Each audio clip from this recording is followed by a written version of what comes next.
Thank you very much, Eddie. And now I would like to invite all ambassadors here. And so you each will be allocated 3 minutes. And please raise your hand as you finish, and the next one is about to talk. And the staff will gladly pass over the microphone.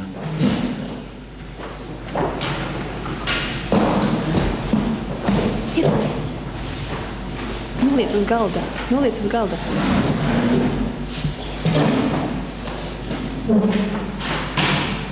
Unfortunately, it's a state business. We all understand. Some ambassadors are missing here today.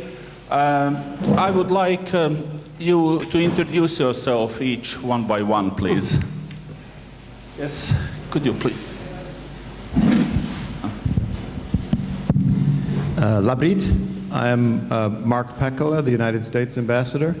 Man prieks būt šeit kopā ar jums. Доброе утро. Мне очень приятно быть здесь с вами. I would like to, it will be difficult to do in 3 minutes, but I would very much like to thank Ravi Barkan for putting this together. I would like to profoundly thank the organizers. This is a very important event, and I'm glad to see so many people here.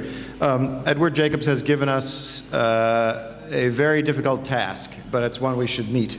So we were given some questions to ponder before we got here, and I'd like to address some of them, and I hope we can come back to some of the issues in a richer discussion after our introductory remarks. I'd like to make a couple of points to start. One of the questions we were asked is, how is the Holocaust memorialized in our country?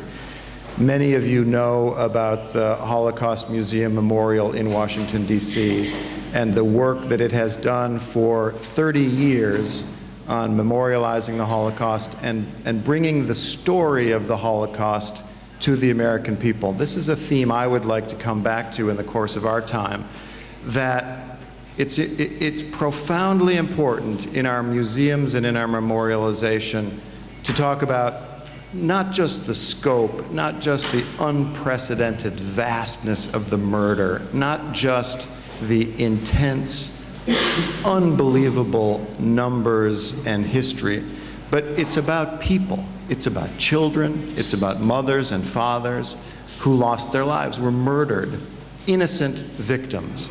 And when we memorialize the Holocaust, it's important that we don't only think about the vast scale and the horrific nature of the global murder.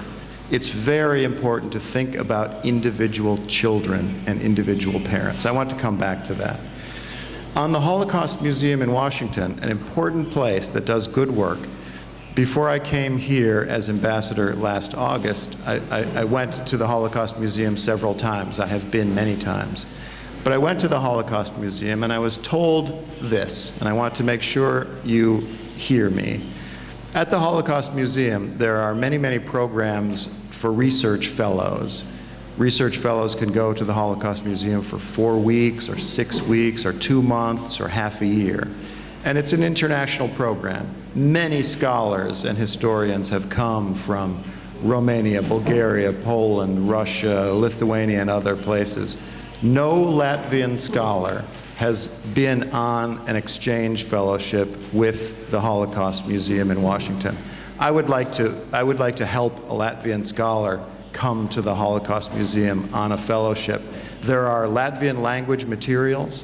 There are important pieces of work that can be done on an exchange fellowship, even a very brief one, and I would like to make that happen. We can talk more about what Edward was saying about the United States has a special envoy to combat anti-Semitism. Ira Foreman was just named a couple of days ago to replace Hannah Rosenthal, whom many of you may know. And we have a special envoy for Holocaust issues as well, Douglas Davidson, who was here last year, who works on the many, many remaining issues of the Holocaust, property restitution, and other issues. The United States has 2 very high-level envoys to work on these issues. I'm already over time. Please proceed, since you are there is- viewer. Yes, you can continue. There is another question that we were asked to think about is, do Holocaust remembrance events and do Holocaust museums create an opposite effect, create an effect that is anti-Semitic or against history? This is an important question, but we have to give it the firmest possible no. We can't think about the opposite effect. And I would say that that's for several reasons. First of all, when we make our memorializations and when we do our work, again, it's about real people who lost their children and who lost their parents. When we go to these museums, we can put ourselves in the place of those people and feel the horrific murder. First, it's about the people. Second, it's about the truth. And this is what we're all talking about today. When Nicolae Copernicus created a model in which the Earth revolved around the sun, which was against all the scientific thinking of the time, and he knew that he was right, he didn't think about the opposite effect. He didn't think about what people would say against him. He had to do what he did because it was the truth. We have to do what we're doing because it is the truth. It's extremely important to maintain that truth, as Rabbi Bar-Khan said at the beginning, and as we all know, we do this so that people won't forget. And then the last point I would make, we all know this quote from Martin Niemöller that is on walls, and it's in our hearts and in our heads. And the quote varies. Apparently there isn't one version of the quote. But he said, "When they came to get the communists, I didn't say anything because I wasn't a communist. When they came to get the socialists, I didn't say anything because I wasn't a socialist. When they came to get the labor organizers, I didn't say anything because I was a labor organizer. When they wasn't a labor organizer. When they came to get the Jews, I didn't say anything because I wasn't Jewish. But when they came to get me, there was nobody left to say anything." And this is what we're doing. It's important to understand, and it's important to convey to our children that the dangers of remaining silent are very, very real. As we all get older, the Holocaust seems closer and closer. When we were young, it seemed far away and an ancient history to some of us. As we get older, it seems closer and closer, and we have to remind people of the dangers of remaining silent. I'm sorry to have taken so much time. There's more to say, but there are more people to say it. Thank you.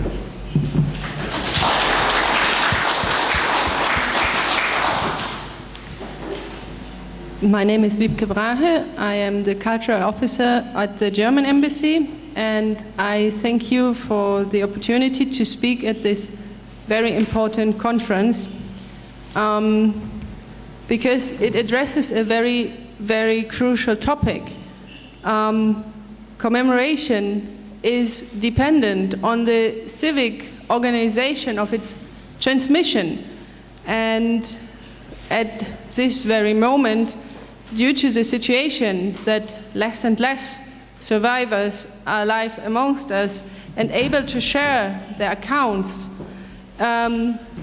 we have entered a phase of change where it is the transition of individual accounts and testimonials in the long-term memory of humanity.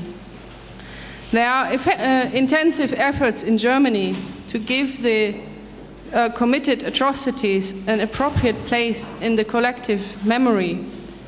Also here in Riga, here in Latvia, we are trying to do our best to help to the understanding of what has happened. So this year we have supported Holocaust education seminars in the regions. We have supported Yad Vashem exhibition of children in the Holocaust, and we are supporting the ongoing work of the exhibition of the Museum of Jews in Latvia. Young Germans are coming here in August to work on the Bikanirki Memorial Site, and more German cities are joining the German Riga Committee to commemorate the victims of murdered Jews from Germany that were deported to Latvia just to be killed here. How to remember the Holocaust when one has not experienced it?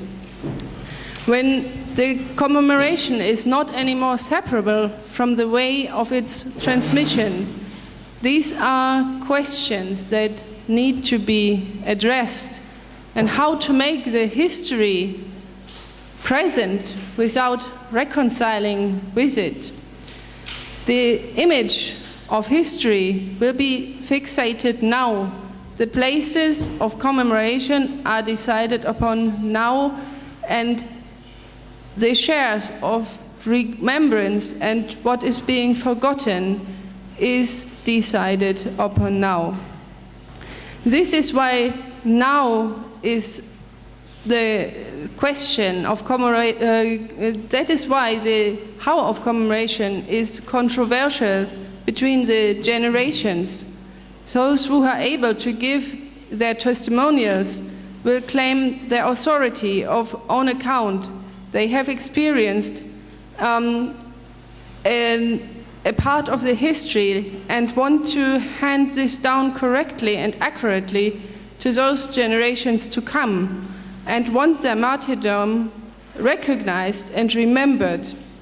Work of remembrance today, on the other hand, is facing a new generation that is growing up under different circumstances that at the beginning don't have any idea about what has happened, that have high standards of that are growing up with high standards of visual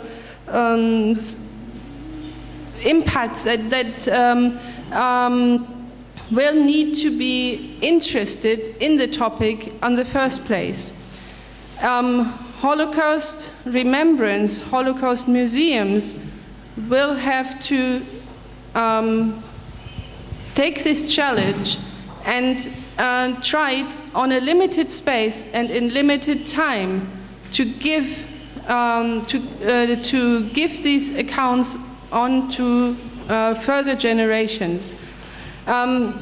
This comes with a certain necessity to choose what to tell, which leads to a certain limitation of what can be told in a limited space and limited time. In the present, the moral dimension is therefore in the forefront. How did it happen, and what can we learn from it to prevent it from ever happening again? What are the consequences of the past that is never over, and for our understanding of the present and our identity today? It is not just about an adequate form of documentation, but also a political and moral question of historical learning. We are also facing a challenge that those that we want to teach about the Holocaust today don't always share the same background. Germany is one of the 3 biggest immigration countries in the world today, and there are a lot of people from a lot of different cultures, a lot of different memory backgrounds, and they all need to be interested in the topic of the Holocaust in order to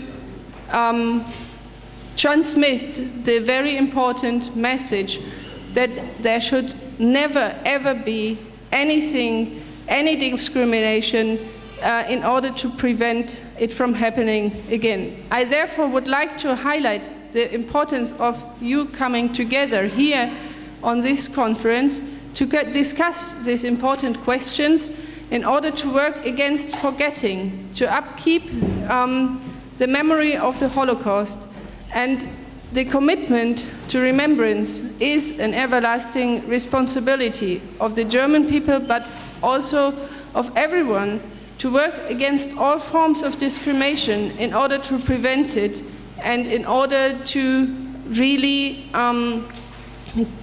engrave this into the memory of humanity so we can learn from what has happened. That is the least that we can do.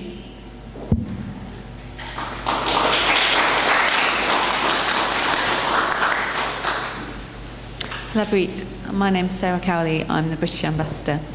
And thank you very much for the invitation to come here today to speak to you about these very important issues. I've recently arrived in Latvia and it's been fascinating listening to our speakers this morning so far. And I absolutely agree with the idea about this being about individual stories that really bring these issues to life, as much as the vast scale of the things we're dealing with. Is that okay? Better? Okay.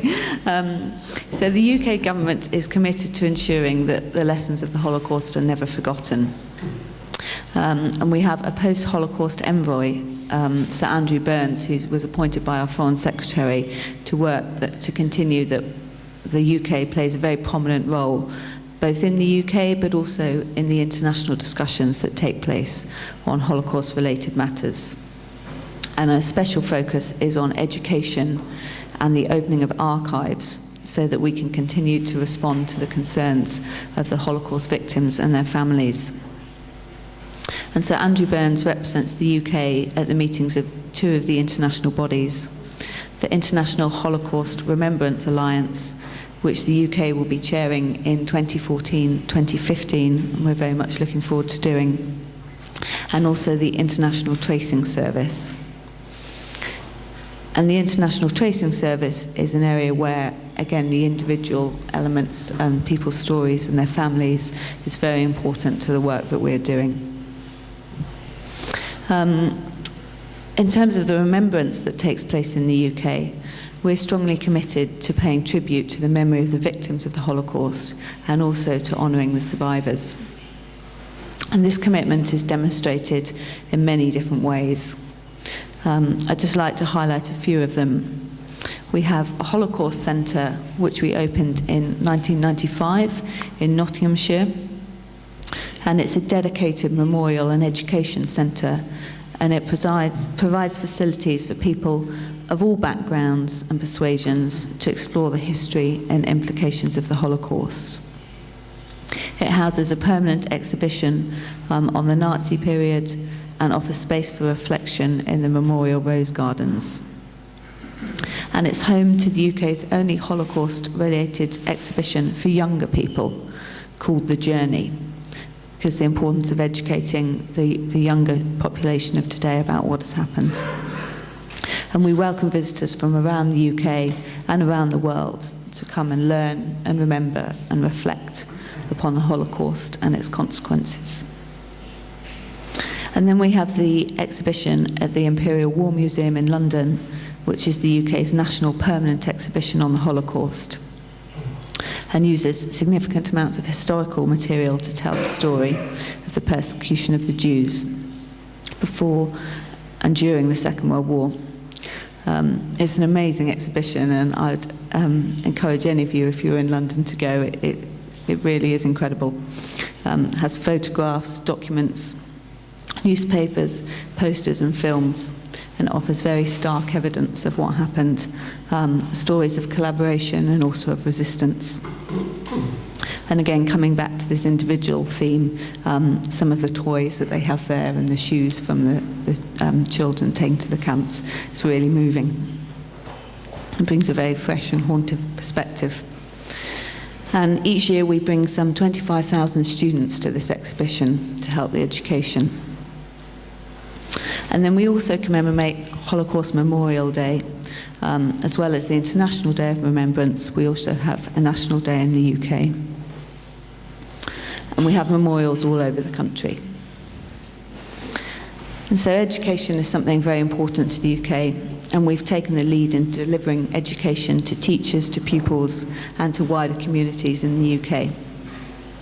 And here the government works very closely with a number of non-governmental organisations as well, including the Anne Frank Trust UK, the Imperial War Museum, as I've mentioned, the Institute of Education, the London Jewish Cultural Centre, and the Jewish Museum in both London and Manchester. And to maintain this focus on education, we've made the Holocaust part of the mandatory curriculum for all students since 1991. So it's taught in history, in English, and as part of religious education.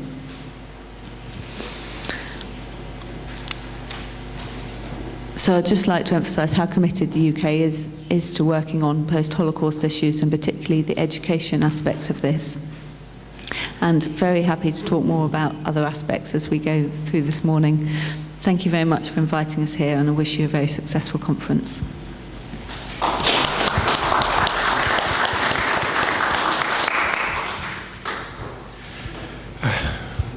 Я представляю посольство Российской Федерации. Если не возражаете, буду говорить по-русски. Я понимаю, что большая часть аудитории русскоязычная сегодня. Во-первых, хотел бы поблагодарить тоже от имени посольства организаторов сегодняшней конференции. Это очень важное мероприятие, уже не первое, надеюсь, не последнее. Господин Берком и все организаторы, большое спасибо. Вкратце хочу сказать, что в России, конечно, уделяется большое внимание мемориальной работе, в том числе по Холокосту. Вы знаете, что Россия большие потери понесла в войне. Если брать все потери Советского Союза, то это около 30 миллионов человек. Сейчас еще до конца эта цифра даже не выяснена. Это очень большие, это самые большие потери, которые понес наш народ и народы Советского Союза. Поэтому, конечно же, мы уделяем проблеме мемориалов и памяти этой войны очень большое внимание.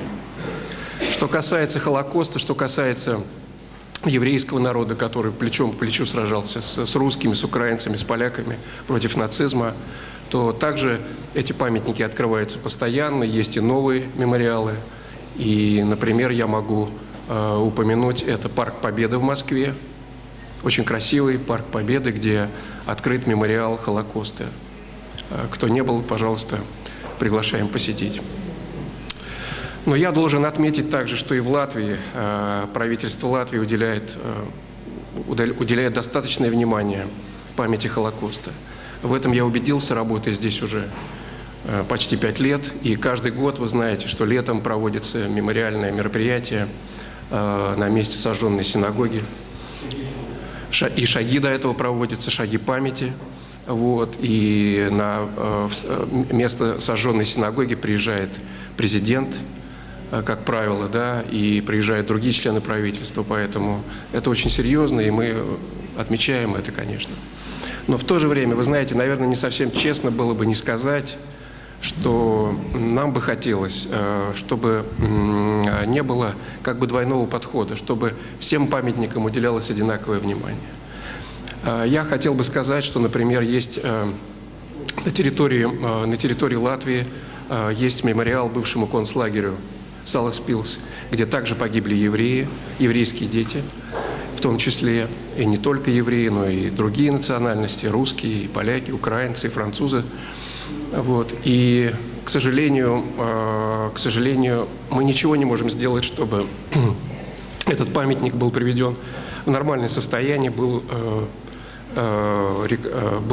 обновлен, реновирован.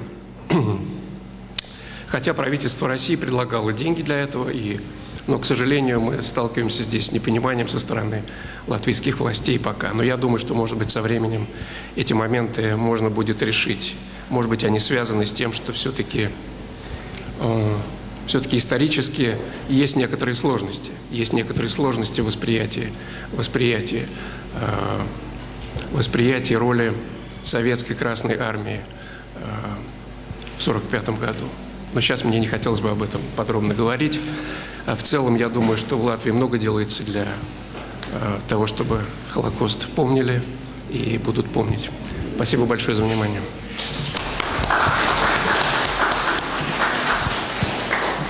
Good morning, ladies and gentlemen. My name is Evgeny Vorobyov. I'm a deputy head of Belarusian mission here in Latvia. Since we've got 2 working languages on the conference and speaking on such a sensitive issue as Holocaust remembrance, I would prefer Russian because I feel much more comfortable in this language. Дамы и господа, мне приятно уже во второй раз участвовать в конференции, посвященной памяти Холокоста. Говоря о моей стране, о памяти десятков, сотен тысяч наших еврейских сограждан, погибших в этой войне, мне всегда есть своего рода внутренняя гордость за то, что те люди, наши сограждане, погибшие в этой войне еврейской национальности, они не были какой-то отдельно сепарированной частью от всего белорусского общества. Это были наши друзья, соседи, которых мы воспринимаем как своих родственников. И ни в коем мере стараемся не отделять их от нашей общей судьбы. Очень интересно поднимать старые исторические воспоминания, мемуары, речи того периода и читать о выступлениях нацистов, которые пишут в своих докладных о том, что им очень трудно проводить политику уничтожения еврейства на территории Беларуси в связи с тем, что белорусская нация недостаточно сформирована для того, чтобы понимать весь вред еврейства. У нас антисемитизм был на самом низком уровне, и в этой связи огромное количество праведников мира жило, дай Бог, живет в моей стране. Мы там стоим отнюдь не на первом месте, наверное, на седьмом, но это во многом связано с тем, что в советские времена как-то с учетом тяжелых отношений Советского Союза с Израилем не так часто отмечали праведников мира, в том числе на территории моей страны. Что касается воспоминаний, памяти о погибших людях, о Холокосте на территории Беларуси, то я мог бы перечислять огромное количество памятников, установленных в маленьких и больших городах моей страны. Например, упомянуть, что самый первый памятник Холокосту на территории Советского Союза был открыт в Минске в 1947 году. Это яма, то место, где было уничтожено Минское гетто, где погибли, где к небу взлетели души тысяч людей, десятков тысяч людей. Но я хотел бы упомянуть, что таких памятников насчитывается несколько сотен, почти в районе каждого городка, в том числе небольшого города Бобруйск, откуда я сам родом. И самое интересное, что касается памяти о Холокосте в нашей стране, это то, что память на государственном уровне поддерживается, то, что есть соответствующие спецкурсы в рамках школы, в том, что это изучается в университетах, в том, что ежегодно проводятся мероприятия памяти. Есть память в семьях. Есть память, которая сохраняется в устной традиции, которая передается от человека к человеку. Есть память в моей семье, где люди рассказывали, моя бабушка, мой дедушка, не рассказывали о тех событиях страшных, которые происходили на нашей земле. И, соответственно, я это великолепно знаю. Я это рассказываю своему сыну. Я думаю, что самое главное – это эта семейная память, которая передается из уста в уста. Потому что мемориалы – это то, что официозно. Но семейная память не позволит никому никогда это забыть. Спасибо за внимание.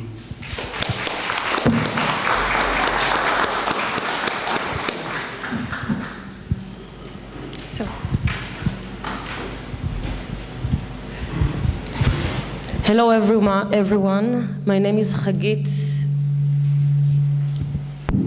Ben Yaakov. I'm the ambassador of Israel to Latvia and Lithuania.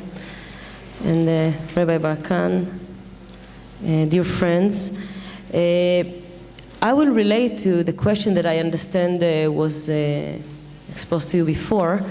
And as you can understand, I guess most of you can understand that Israel is really a unique case when it comes to Holocaust remembrance and memorial events, etc. Israel absorbed approximately 300,000 Holocaust survivors, and therefore the Holocaust remains an integral part of Israeli society and culture. And just to demonstrate that, I will mention that in a recent study by the Israeli Institute of Democracy on identity among Israeli, it was found that 98% of the respondents consider it either fairly important or very important to remember the Holocaust. So you can understand that Holocaust remembrance as a key feature to identity among the Israeli public, and this is why we are rather unique.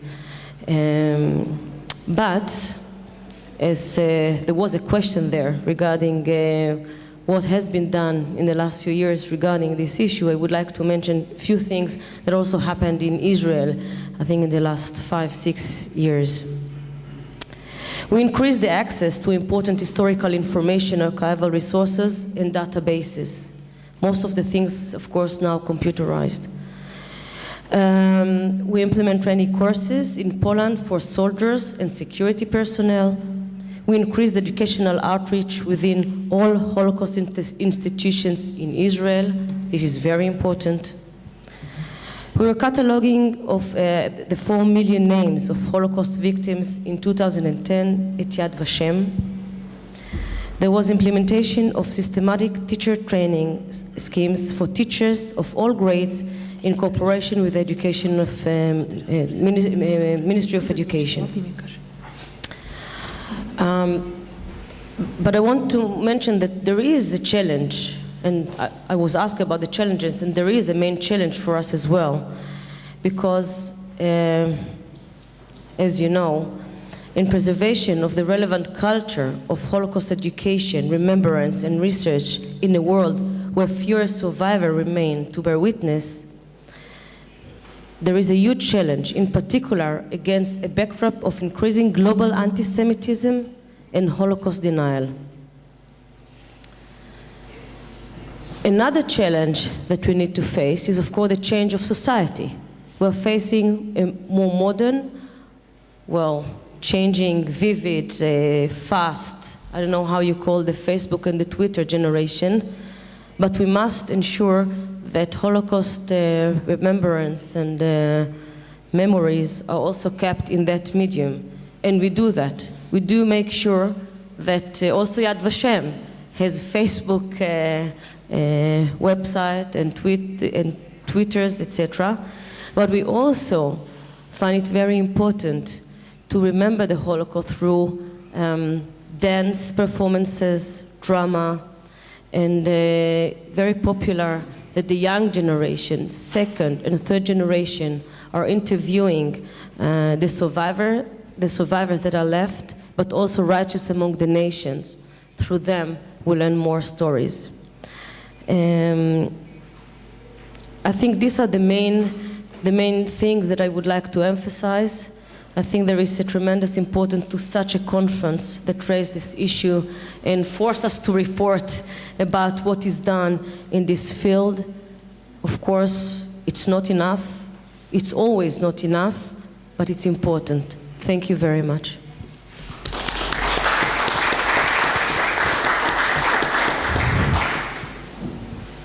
And I would also like to join Norwegian and Danish ambassadors. Okay.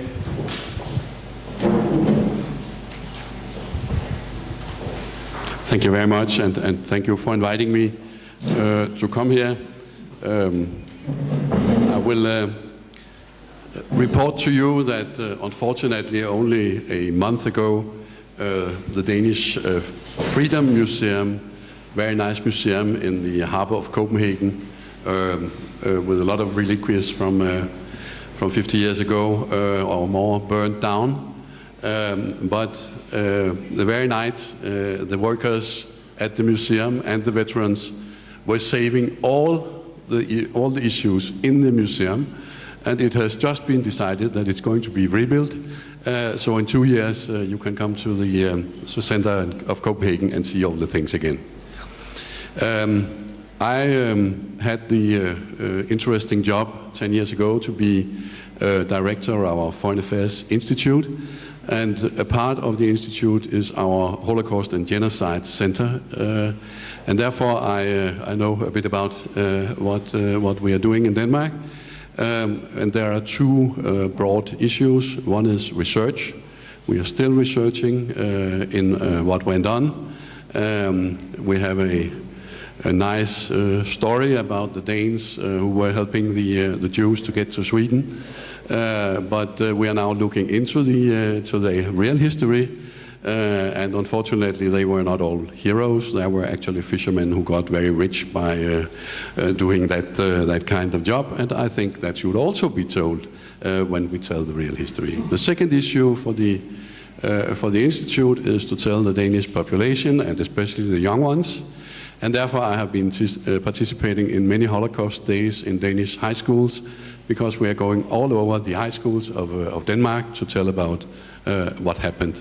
So therefore I'm very happy to be here and to participate. I have taken a little book from one of our studies which I will hand over, and I wish you a very good conference.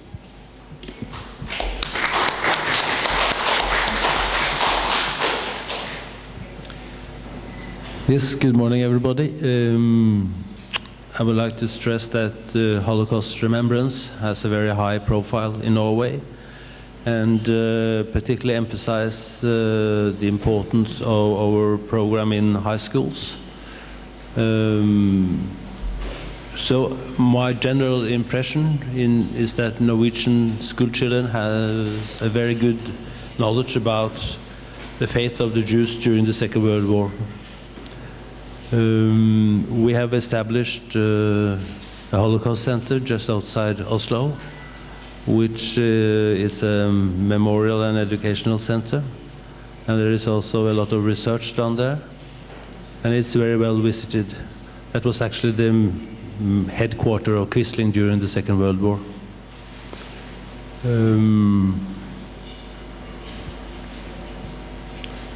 I think it's also important for the younger generation to relate the fate of the Jews to today's politics. So we have a lot of programs and discussions in Norway on the upcoming anti-Semitism, and not least the fascism and the present development in Europe.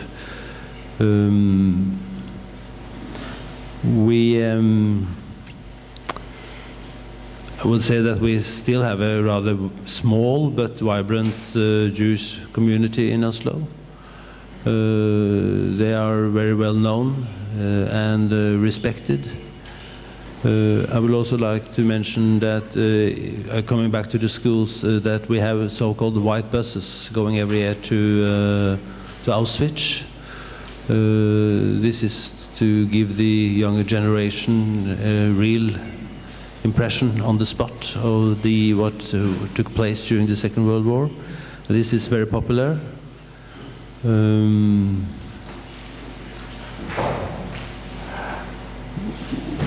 When it comes to what we are doing in Latvia, we have a lot of visitors coming to Latvia, and I'm giving a lot of speeches to these groups every year. And I'm always emphasizing the fate of the Jews in Latvia, and also recommend to visit the most memorial places, and also the Occupation Museum, where it's very good descriptions of what happened during the war. Yeah, thank you.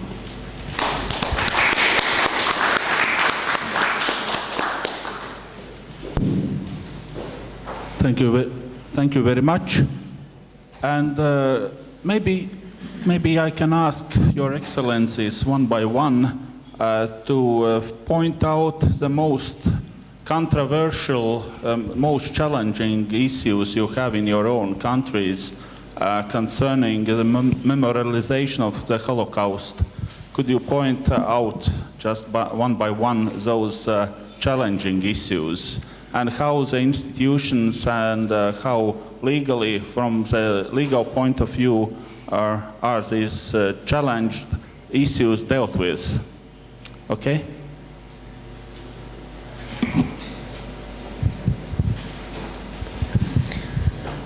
I think the last one that should answer that, because we really don't have any challenges. Well, we have challenges. I just explained it, so I'll just pass it to my colleague.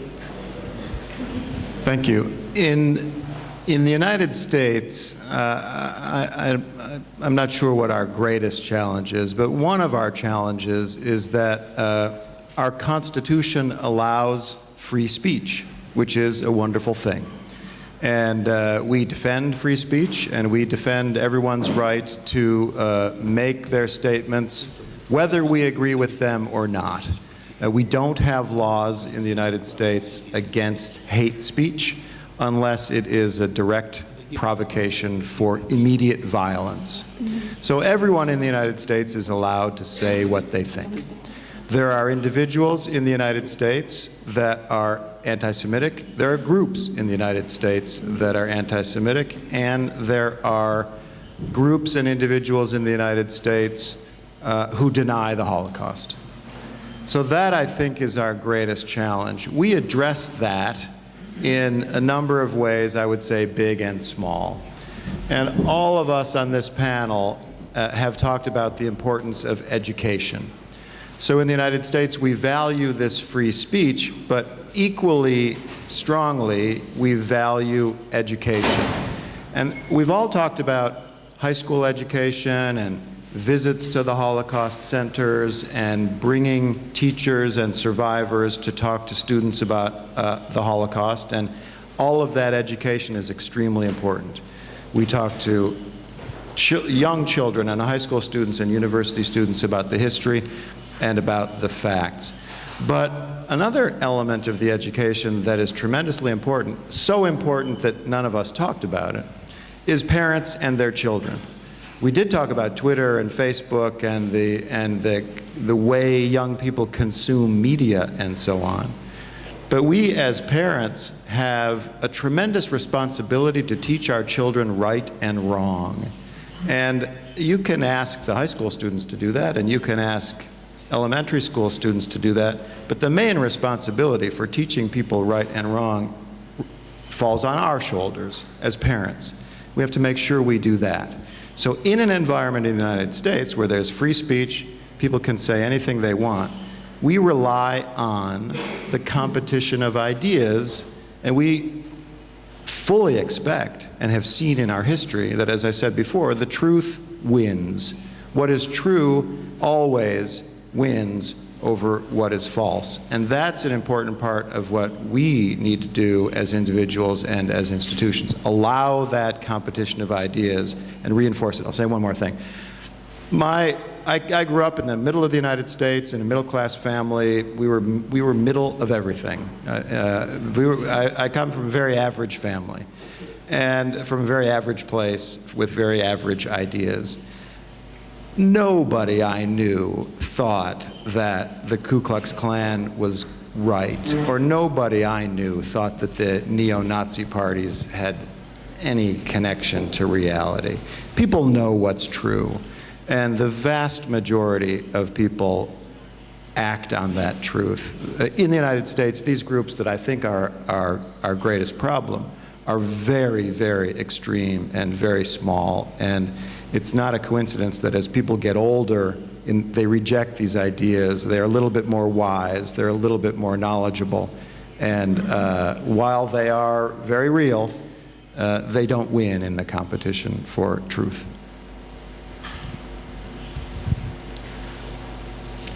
A lot has been already said on challenges about Holocaust commemoration today, and I think I don't want to repeat them because they are all true for Germany as well.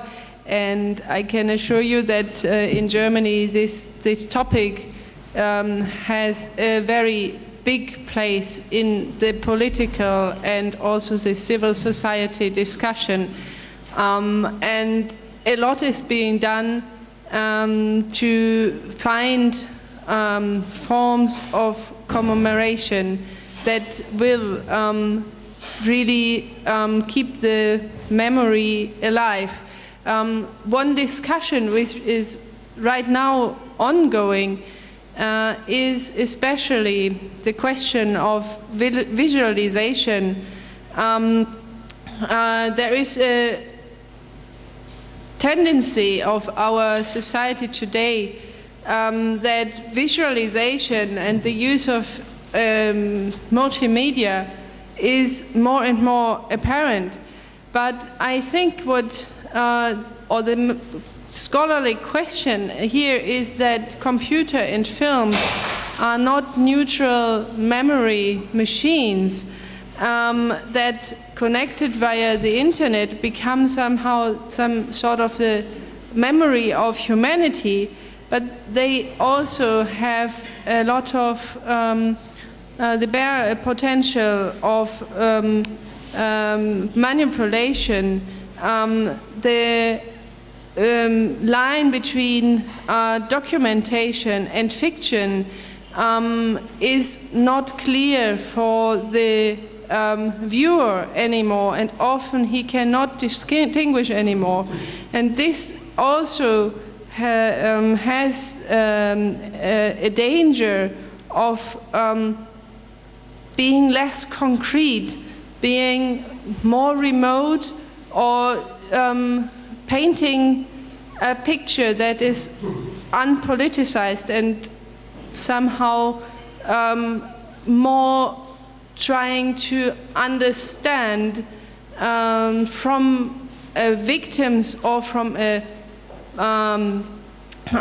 perpetrator's perspective, than rather to give an accurate account. And this is, I think, a tendency where there is a lack of systematic reflection how to organize the transmission of commemoration in view of digital and interactive media, and what does it mean for a museum, for a place, a monument, to use these media, because they all have a potential, but it is this question how to give it an adequate form of documentation, but also the question of historical learning and integrating those that have no personal account or not the knowledge of what we call the collective memory, which spans 3 generations. I think that is one of the challenges which are very crucial at the moment for the discussion on commemoration in Germany today. Thank you.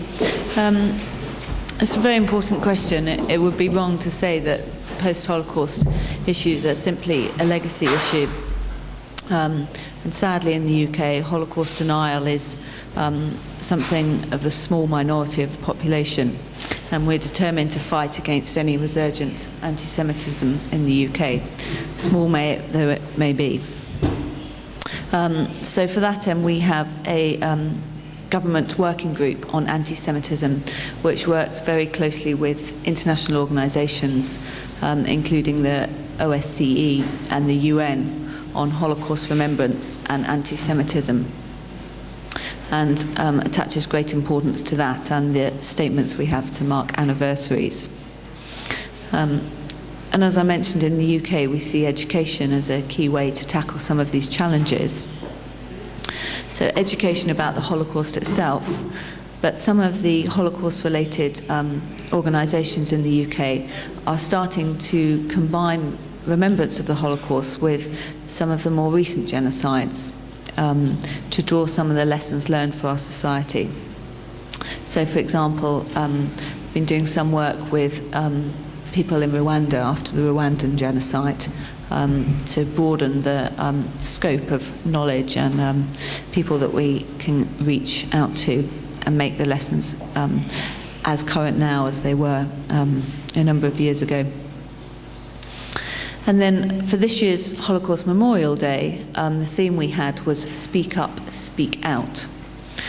So we're encouraging participants to think about the importance of not remaining silent today in the face of any injustice they may come across. So the importance, if they are encountering any anti-Semitism today, to actually, they have a duty to speak out today as much as they always have.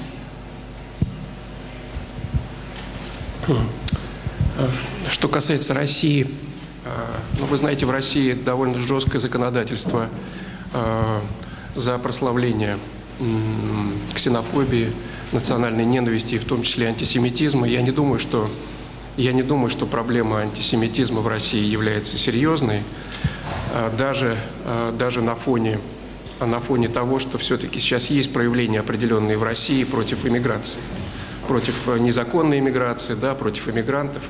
Такие проявления есть, но даже на этом фоне я думаю, что факты именно антисемитизма незначительные, в общем-то.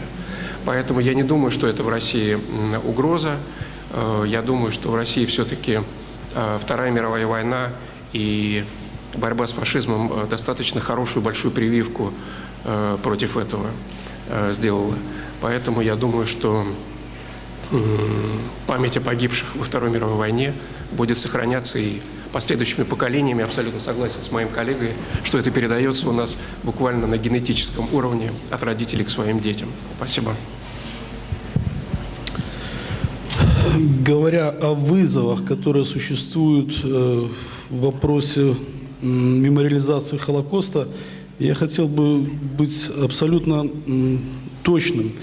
Дело в том, что вот в нашей стране, это страна, которая была одним из главных мест уничтожения еврейского населения всей Европы, у нас погибло порядка 1 миллиона евреев на территории нашей страны, существует огромное количество мест, которые нуждаются в визуализации мемориалов Холокоста.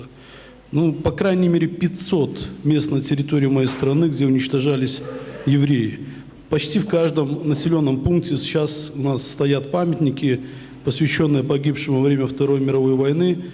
Но мне кажется, что еще дополнительно должны памятники, которые именно визуализируют Холокост. Их много у нас, их несколько десятков, я думаю, что даже больше сотни, которые именно посвящены Холокосту. Но, например, такое место, как Тростенец, лагерь под Минском, где было уничтожено 80 тысяч европейских евреев, которых свозили из разных стран мира. Мне кажется, он заслуживает отдельного мемориала, и наше правительство работает над этим, чтобы отстроить именно большой мемориал именно в этом лагере. Но вопрос всегда стоит в средствах. Мы отнюдь не самая богатая страна в мире, даже на европейском континенте. Всегда есть проблема материальных средств, сбора фондов для укрепления этой памяти и визуализации ее по каждому конкретному случаю. Спасибо. Thank you very much. I will follow on to what my British colleague said. As I told you, the Danish center is called a Holocaust and Genocide Center, and that from time to time gives discussion in Denmark. We just had a big exhibition about the Armenian genocide. There were some very active Danish nurses taking part and helping in Armenia. And of course we had the normal, I would say, discussion between Armenian and Turkish embassy in Copenhagen. But more than that, when we have these things, it also relates to should you have these Holocaust and genocides together. But we, like my British friend, believe that it's a good idea also to compare. Of course, there are differences in the scale of what took place, but for the families, for the ones who died and for their families, the feelings, of course, must be very close to being the same. And we have not only been talking about Rwanda, but we have also been talking and making comparisons to the former Yugoslavia. And I think in this way, we also keep the discussion up and the young ones interested in what happened in older days. Thank you. Thank you. First of all, I'd like to emphasize that we have not a Holocaust denial problem in Norway. But I would say we were challenged to come up with the main priority of the most important thing in the future. And I would say that maybe I'm a little bit controversial in this audience now, but from my point of view, the most important thing is to allow Israel critical groups in Norway to express their views, but the real challenge is to avoid this to develop into anti-Semitism. So this, to keep this clear distinction is, from my point of view, the most important in the times to come. Thank you. Thank you very much. And the panel of ambassadors is joined by the representative of the Embassy of France, and I'd like you to address for 5 minutes. Thank you. Yes, I'm the first counselor of the French embassy. I just wanted to add to the last interventions that France, of course, as well, is deeply involved in the fight against anti-Semitism. We have a special ambassador, Ambassador Zimre, who's our ambassador in the Ministry of Foreign Affairs, who is dealing with human rights and his second issue in which he's deeply involved is anti-Semitism. We have two main museums commemorating the Shoah. One is based in Paris, and which was founded in 2005 and was inaugurated by the French president at the time, Mr. Chirac. And the second one is in Drancy, which is in the east of France.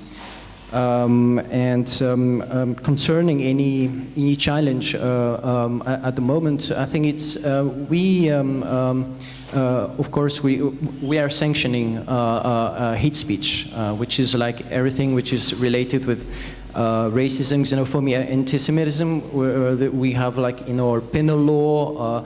We're sanctioning it, but with the rise of the internet, sometimes we have some difficulties to track the people who are actually having those hate speeches. But we have an interministerial delegate which has been created especially on the issue of anti-Semitism, and he is now having contacts with all the ministers in France. But we, of course, we are deeply involved in this issue as well. Thank you very much. And I would like Edward to come back and to conclude and to summarize this session. That won't be difficult.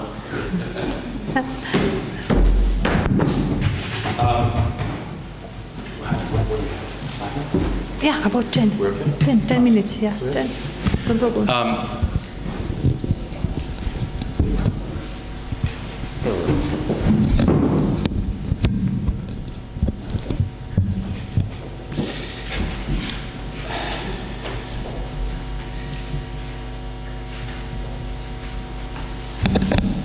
First of all, thank you all very much. That was, I think we got there to a certain extent, which is not an easy thing to do, particularly in a limited amount of time, and with some difficult questions. Just a few things that I'd like to review that were said, which I think are very important, and to make some comment on. And because we did this, you'll forgive me, we did this in order, so I'm going to just go in order because I was making certain notes, and I think that there really are some valuable things that have to be said. Certainly Ambassador Mark from the United States spoke about something that was very important, that I think that it has to be a principle, and I think that is something that is a paradigm principle that you see also here, this notion to rescue the individual from anonymity. This is part of what commemoration must be about. We say this when we take students to Auschwitz. It's not a pile of suitcases that mean anything. What means something is taking a look at one suitcase. When someone was told, take 12 kilo of your material existence and compress it into that suitcase, what did they take? And how does that symbolize their humanity? That is commemoration and memorialization. Certainly in something lumping, we still have some issues here, ladies and gentlemen, and it's very clear. We see this also with the differences that we have with certain countries, the lumping again. Do we desire to lump together the crimes of communism and the crimes of Nazism? What does that provide for? Is there something pernicious underlying that? Not doubting the sincerity of wanting to commemorate and to remember victims. And again, don't forget the principle, we do not compare suffering. The United States does not do that. Certainly the United States, of course, there's problems everywhere. We're working in the South now in the United States. Mark spoke about the Ku Klux Klan. You look at Southern Poverty Law Center and you see 123 active hate groups in Phoenix, Arizona, and in Texas where we're building a museum. And you talk to people about this, it's absolutely incredible. And certainly, as the German ambassador said, the notion of the blessing of the internet becomes its very own curse. The question is, how do we handle that? And is the American methodology of the open and the discursive and the educational, and that at the end of the day the truth will win out if you say it, and you say it loud, and you face your history, and yes, there was slavery, and yes, there was the American Indian, and we have to go back and we have to look at that history and we have to say what it was, without a doubt. By the way, interesting, Ambassador Mark spoke about this notion of the transmission between parents and children, and interfamilially. Of course, Evgeny from Belarus spoke about that first. I mean, he spoke, which was quite beautiful. This is what I tell my son. What do we tell our children? The importance of parental education and involvement in these issues, and know what you're talking about. We know the more educated the population, the corollary is astounding. The more educated the population, anti-Semitism and xenophobia goes down. Without a doubt, proven.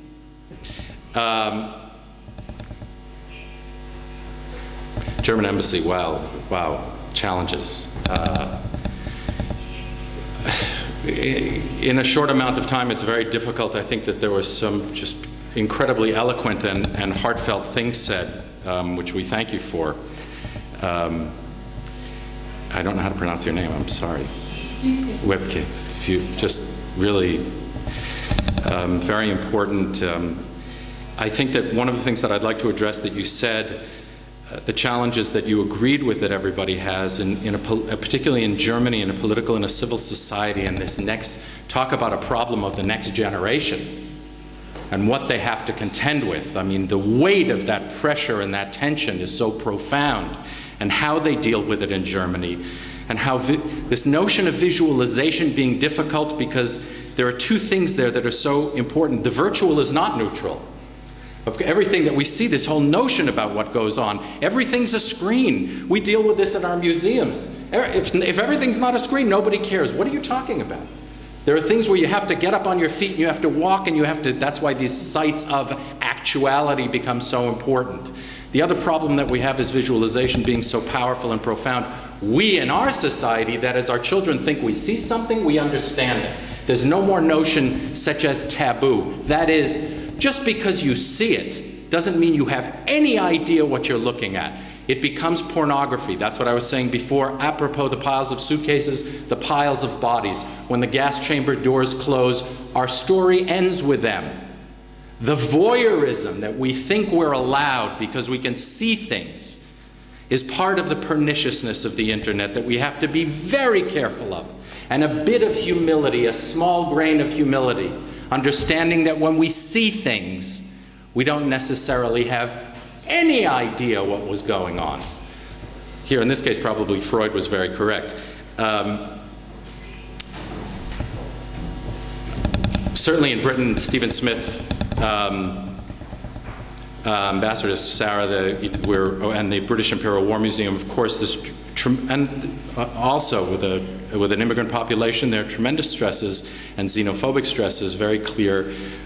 We appreciate the Russian ambassador's stance. Again, the notion, you hear that there is a fundamental and profound void of this notion of commemoration, and again, should they be together? And again, we respect the sincerity. The question is, what does that kind of thing produce? When we also hear, as the Danish ambassador said, that again, and Norwegian, this notion of what I said before, yes, these things absolutely can be compared. If primacy and paradigm is preserved, if educationally we understand that we're looking at something unprecedented, and then we say, now, how is this the same, and how is it different? How is, in this genocide, what was similar, what was not? Under the communist regime, what exactly happened? Cree the American vision, and how do we portray that, and how do we show it, and how do we say it? And in what language do we articulate that in? Ambassador Evgeny, chargé d'affaires, Belarus, as I said, anything that you'll say about what we have to do with our children is profoundly important. Interesting point, in a place where you have so many places that it's a graveyard. Do we build monuments so that we can forget or so that we can remember? Do we build monuments out of stone and bronze because when I'm too tired of having to think about that again, the stone and bronze will be there, there'll be a little moss, there'll be some weeds growing, but I don't have to do the memory work. Yes, it's incredibly important that sites are preserved, make no mistake about it. That's not what has to be done, as we've heard from this panel. It's fundamental education within the educational system, and for everybody who's involved in that, you see in that self-same country, the problems that we're contending with, tolerance, xenophobia, and human rights go down. Chagit from Israel. Another, as in Germany, another profoundly interesting problem. You all realize that nobody spoke about the Holocaust in Israel until 1961. There is certainly, 3 minutes, there's certainly no question that 300,000 survivors come into the country. Nobody said a word. What was the turning point? What was the turning point? When Israelis said that's what happened during the Eichmann trial. Until then, not a word was said. There's a fundamental tension there, which is why Memorial Day was called Memorial, when we speak about the duality of what we contend with outside of the Jewish state. The duality of Holocaust and heroism, because how could the nascent state of Israel recognize Jews that walked like sheep to the slaughter? Lest you recognize. I didn't say that it's used today. I said we're talking about historical precedent, and what I want to do with the audience is to share, if we're being honest about a dialogue, I want you to understand the development in the state of Israel with these things. If we're being honest with each other. Danish ambassador, yes, as I said, comparison, as long as there is distinction made. Yes, as in the American manner, criticism of the state of Israel, which is absolutely legitimate as long as it's not a guise, a clever guise. For anti-Semitic commentary, come to Israel and see how much criticism we have with our own state of affairs. You all know that. It's an easy way. An easy way. And we all have to be extremely aware. The popularity of Israel, as we see from a recent report that just came out of the UK, specifically.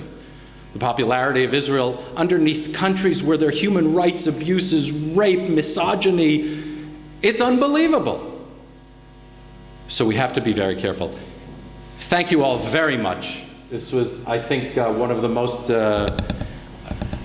important panels that I've sat on in a long time, and I appreciate all of your honesty and your participation. We thank you for coming.